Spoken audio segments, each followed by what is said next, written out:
Gugupitan daw niya yung paa na ano ng tupa. Para gwapo daw pag iniluto. Kasi nakagupit. Gugupitan daw para gwapo at masarap daw ang pagulam ko nagupitan daw niya. Ano yan eh? Komedyante yung ano na yan, yung Indonesia. Kahit ibang lahi siya, pero magaling siya makisama, mabait. Komedyante siya. Ligon mo din. Asa mati bulu-bulu. Kelas. Ada yang ngasih di kulkas dari udah berapa bulan dari makan. Yang ini barber. Ada barber. Udah dimasak.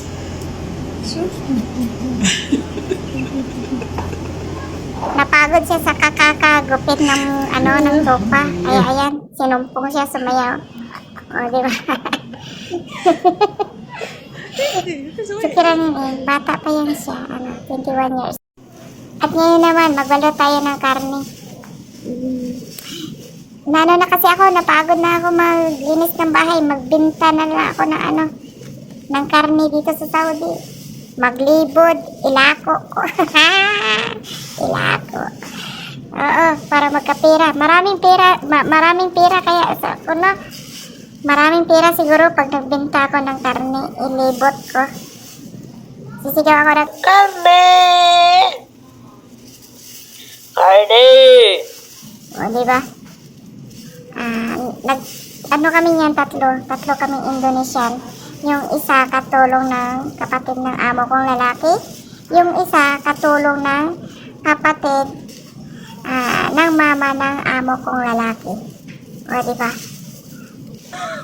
May bakasyon kasi yung employer ng isa na Indonesian dyan. Kaya andyan siya sa bahay. Nagtulong-tulong kami. Ang babait nila para din silang mga Pinay. Pero mas maganda pa nga yung ibang lahi na kasama mo. Oo. Kaysa naman sa kapwa mo Pinay na kapwa ka rin sisiraan. May ganun talaga ng mga katulong na dito sa sa Saudi na magkakasama yung Pinay. Pasalamat tayo. May kasama tayo na kapwa nating lahi. Pero yung kapwa din natin na lahi na sila din yung magda-down sa'yo. So, mas maigi na lang na ibang lahi. Kasi, ramdam mo kung sino talaga sila. Na, kung yung pinapakita nila na sino talaga sila. Kasi yung kapwa mong Pinay, halos lahat kasi mga plastic.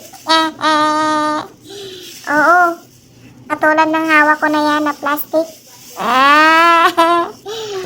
Ganyan. Ganyan yung mga Pinay dito na iba. Yung iba, hindi ko nila lahat. Kasi meron naman na iba na mababait, no? Katulad ko, charot. Katulad ko na masipag. Pag walang sumpong. Na. So, dyan na yan na part. Ano na yan. Paubos na yung karne. So, ang next na naman namin gagawin ay mag-barbecue. Yung alam kong barbecue, hindi. No, pero hindi ko talaga alam kung paano tusok-tusok na No, ang alam ko lang kasi kumain. Yun yung sakto. Kaya mamaya, ipapakita ko sa inyo yung ginawa namin barbecue. Mali. Kayoy.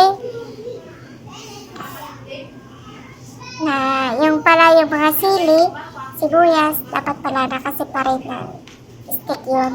Hindi ihahalo sa kainin. Kasi matagal maluto yung kainin, yung sili, yung sibuyas. Mabilis lang. Ay nako, inday po rin. Bakit? Ayan na diba? Parang magbenta na kami ng karne, parang ano na ba? Yung parang alam mo yun sa, anong tawag na doon? Yung sa bahay ng mga katayan ng mga baka. Ayan na. Tapos na kami doon sa karne. Ito na naman, taba ng tupa. Ilagay namin dyan, ayan na. Dyan Diyan namin yan, yung taba na yan, diyan namin lagay yan. O diba? Bakit ko ba nilagyan ng sili yan?